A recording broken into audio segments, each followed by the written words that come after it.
The Daydream Society.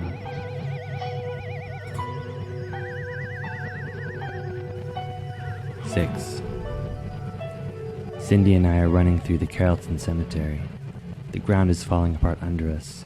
Her hand trails behind her, grasping mine. The cracked, sun-bleached mausoleums are caving and falling away into an abyss in an orchestra of bones and dirt. Crows scatter to the clouds.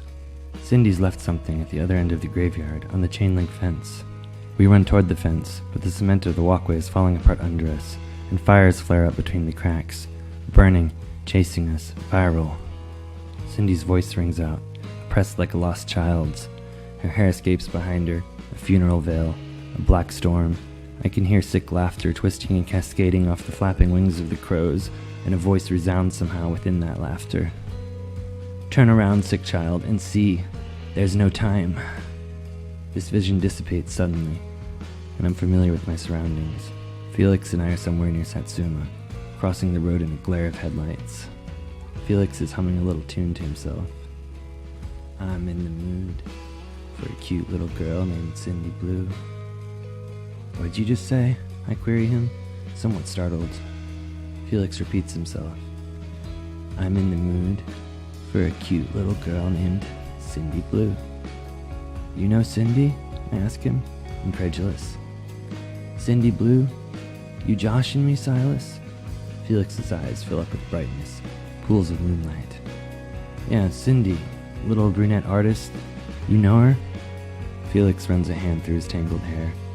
He speaks with a deliberate slowness, atypical of his usual speech pattern. Of course I know her, Silas. You introduced us last week. Oh, right, I say to him. Of course. Don't know what I'd been thinking about. The road heaves itself up in an angry convulsion, railing against the imposed civic structure, screaming that one day the swamp will return, bringing with its caustic sludge a judgment day that will drown us all in void.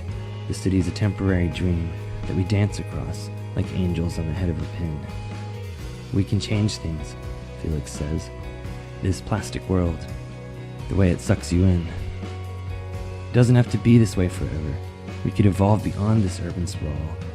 Grow our own food somewhere, sew our own clothes, trade things to each other. Shit, Silas. We don't need the police. We don't need the regional or federal governments.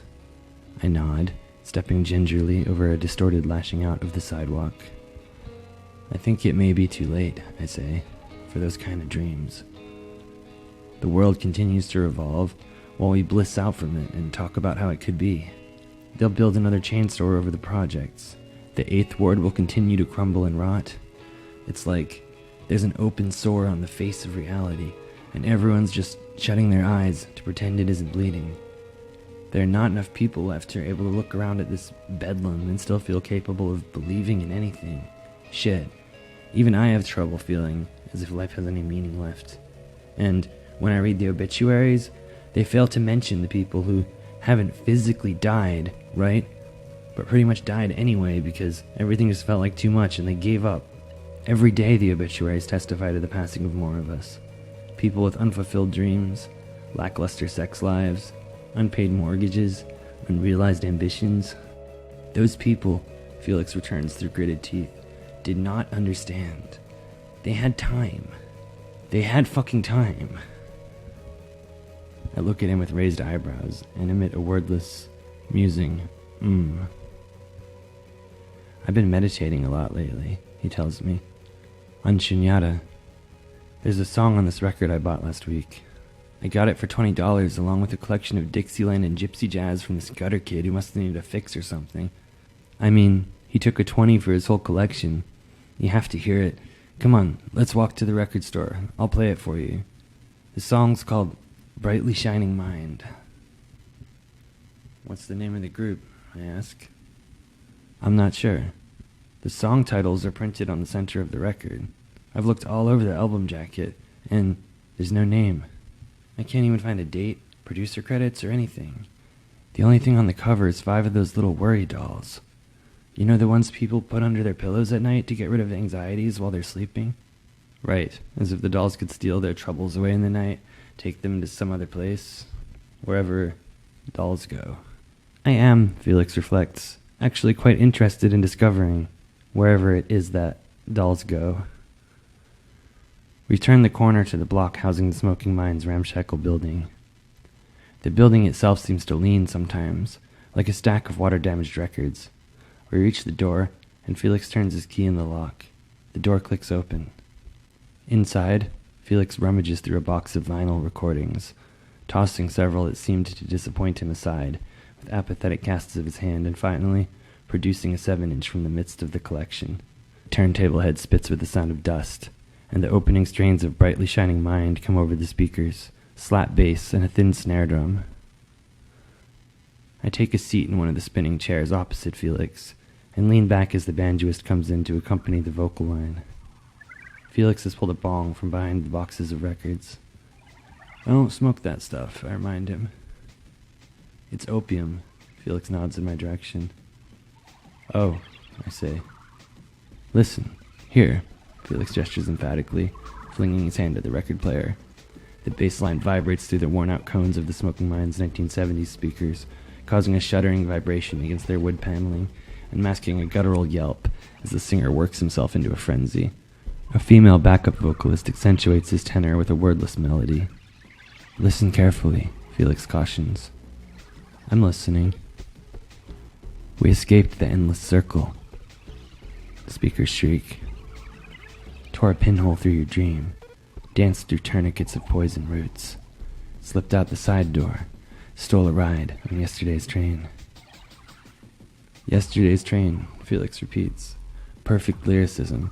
It has been theorized, as I'm sure you're aware, Silas, being a writer. Anyway, it has been theorized in the arena of science fiction that if a human being were able to physically enter a black hole, then that person could become transported through a sort of warp in the fabric of the universe. A wormhole, I nod in understanding. Like a tear in our perceived reality. Exactly. Through these black holes, it is theorized, a person could travel at speeds infinitely faster than the speed of light. In such a situation, eternal youth is possible. Omnipresence. Therein, the complete experience of God. Sounds like death is your prima facie experience of God. Death, sucked up by negative space. At this point, the 7-inch skips jaggedly from a scratch on the surface of the record. I reach over and cut it off. Felix is getting his nervous twitch. He alternates awkwardly between scratching his cheek and pulling at wisps of hair that have become separated from his overall mess of it. No, not sucked up. Transformed. I've been meditating on objects, records for example, cars, people. The type of meditation is known as dhyana, the practitioner's central aspiration to begin to separate reality from the maya, the veil of illusion. The mystics called this state of liberation moksha. It means freeing yourself from a cycle that the Hindus believed concerns death and rebirth. Dhyana involves meditating on the true nature of objects.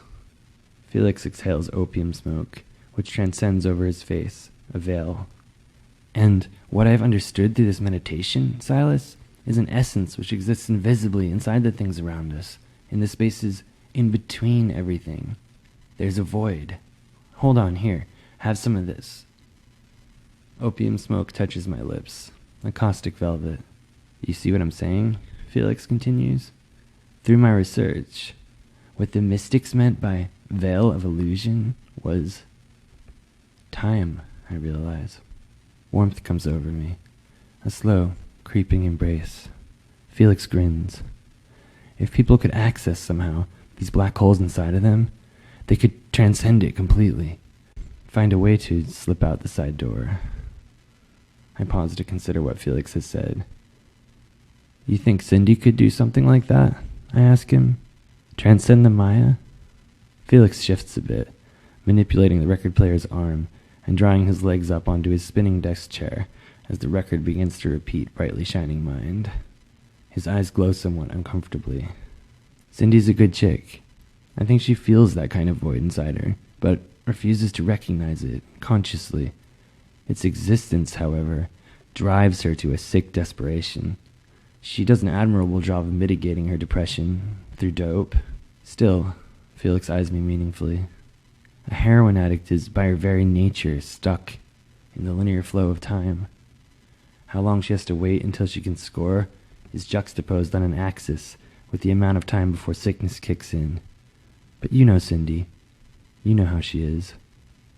Do you believe that if she stopped taking her dope, she wouldn't get sick? It's not that, exactly. However, there are many things I'm trying to teach her, and the girl's a good student. On the subject, Silas, there's something I wanted to ask you. Go ahead, I tell him.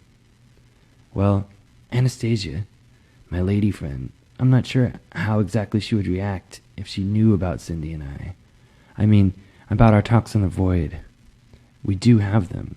We talk for hours, but Anastasia tends to take some things a little harshly.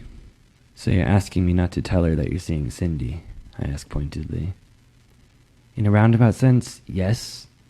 The girl has an undying passion for me, it seems. Anastasia, I mean. And we share a home. It's all I can do not to upset her. Felix raises both of his hands in front of him indifferently, palms facing me, then drops the right hand to his lap, while the left begins to tug at his wiry goatee. Strange, I notice, how someone so young can possess hair so interwoven with white. Under his chin, Felix's hand shakes softly, as if wordlessly shrieking, "There's no time." If you don't want to be with her, I begin. Felix tells me that it's not as simple as all that. Sometimes, alright, this is important. It's something I strongly believe you should understand. See, as artists, Silas, we are the ones on whom falls the responsibility to speak the truth, which the rest of society is too busy, maybe even too ignorant to discuss. The plastic world around us isn't plastic only in substance. Everything we experience is a facade contrived to keep illusion dancing in front of our eyes. What sort of illusion are you talking about? I ask, noticing the feigned ignorance in my own voice. Felix seesaws forward and backward over his crossed legs. I'm not sure yet. It escapes me, the exact nature of their illusion. Their illusion? Felix is stumbling over his words, the way he does when he gets excited. But still there's a pensiveness hiding under his jubilant tone. The people holding this plastic world in place around us. I'm talking about big business, clergy, network television. I'm wondering what the hell this has to do with Anastasia and Cyndi Blue. You write about it all the time. These people are trying to force us to see through the wrong eyes. Their real motives, the reality they've hidden from us at birth, it's cruel. It's anthropotic. Insects, Silas. At this moment, we're still playing the role of cogs in their machinated world we didn't create. But we're learning. We're learning to paint, and our bodies are the canvas. We're not trapped, Silas, so much as I just haven't figured our way out yet. And what are you hoping to find exactly, I ask him, that could change anything? I'm not sure yet. I hope this makes sense to you. See, we're still searching for what it is we need to find, what I'm supposed to do. Cyndi's helping me sort out some truth from the fiction. Talking with her, he clears his throat, calms my mind, so I can actually think. But circumstance compels me to stay with Anastasia, until I can find a way for all of us to truly escape this ersatz phantasmagoria. I can hear destiny whisper to me, Silas, during moments of introspection. Predestination is operating in our lives, here and now. I'm meant to stay at the house with Anna and make use of her car to aid in my meditational work. Nonetheless, I will need to be careful not to exacerbate the situation with her. See, Anastasia's kind of stuck in the traditional mindset concerning human relationships and interaction. I guess you could say she's a little old-fashioned. Not that I'll ever let that fact prevent me from aiding Cyndi in her spiritual progression. We're working to lift the veil of illusion from each other's eyes. I mean, a lost child, such as Cyndi, where would she be if I just abandoned her? I'm friends with Cyndi too, you know, I remind Felix. I know, he assures me. Each relationship forms its own boundaries, distinct from any other. Whatever it is that each of us shares with Cyndi, it's something the other can't ever have. We, as individuals, create our own experience. I leave Felix to the measureless task of organizing used records into stacks by price. The little bell hung on the door, its silver corroded by time and atmosphere, rings as muggy night air enshrouds my face. A city will settle into your pores. The atmosphere gets underneath your skin. The dirt and rotting garbage from back alleys, all the left-behinds and forgotten goodbyes, seep through the clothing and flesh to dye the bones. The shade of a city, lust, broken, rampant in the spinning wheels of cars, eyes, stained in the color of gutters and canals, pretends not to stare. Citizens accumulate a particular breed of grime underneath the blush of shopping districts, between the lines of self-characterization and souvenir stands. The beat of the pulse vibrates with an animal insanity of rats on a wheel. In meditative trance, just below the surface, an aura oxidizes our heavy metal and eats into the flesh. This city is like that. Outside of the smoking mind, the world is aphotic, hushed. I lean against the stucco of its exterior and kick a foot at the collected filth of the sidewalk. Maybe, in jostling a crushed wax soda cup from the record store's stoop, I can disentangle myself from this feeling of being lost, the one that creeps up on me now and lets my heart quiver with a full realization of the pointlessness of its beating. Something about New Orleans has settled into my pores. Maybe, in a day of sickness, I vomited, and the vomit coalesced and collected into a beautiful cancer growth, a growth I can live inside. Chaos and cantrips, shadows under the walls of the eyes, constricted then released, brutalized lungs, bred amongst the ruins, beyond the pale mirror moon. I look up to see a dark figure, slumped over as if in ruins, shambling toward me, under the sick radiance of a streetlight. As the figure approaches, I can better make out its features. It's a woman, I believe, although somehow, even at a closer distance, she maintains a sort of shapelessness. She's got a black wool sweater bundled around her, protecting her torso from the chill of night. Her eyes are on a collision course with mine. She stops here in front of the record store and looks me over. Her mouth opens, and I'm vaguely aware that the sounds she is making could never be distinguished by an onlooker as words. She utters a volley of animal noises, rambling and caught in her throat. "You look cold," she says. I'm positive that, although I'm hearing her clearly, it is through some kind of psychic communication. These noises she is making cannot possibly be interpreted as words. She's older, and her cheeks are sunken in from the weight of her life half used up. Her pupils, I notice, are dilated so far as to consume the entire iris. She seems perfectly comfortable, this ghost of a human being, as if born to exist at this exact moment in space and time, on a sidewalk in front of the record store, speaking in purposeful yet unintelligible gibberish. The Incans had a concept called Pacha, that space and time existed simultaneously as one entity, the Pacha, space-time. In the Incan mythology, the lower world was ruled by a snake, who was thought to die and be constantly reborn while digging into the earth and coming back out of it. For some reason, I see the derelict stranger in front of me as that snake, digging into the soil and cement of our abused realm, swallowing the things around her, letting the plastics of commercialism burn acidic in her belly, and emerging reborn in front of me. For one moment, the ruined woman is a nexus of space and time. I'm all right, I tell her, swallowing. Although thinking of it now, I am feeling a little cold. On contemplation, I'm not actually sure whether I spoke this aloud. The woman, maintaining all of her formlessness, removes her sweater. It's moth-eaten, with little holes on the sleeves, where your thumbs could poke through. She hands it to me.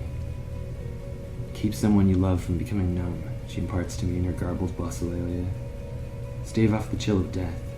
She attempts a smile, and I notice that she's missing both of her front teeth. The others I can see are rotted, a black infection that stretches down to her gums. I try to refuse, gently gesturing with my hands for her to take the sweater back. The shapeless woman presses its time-worn wool into my arms.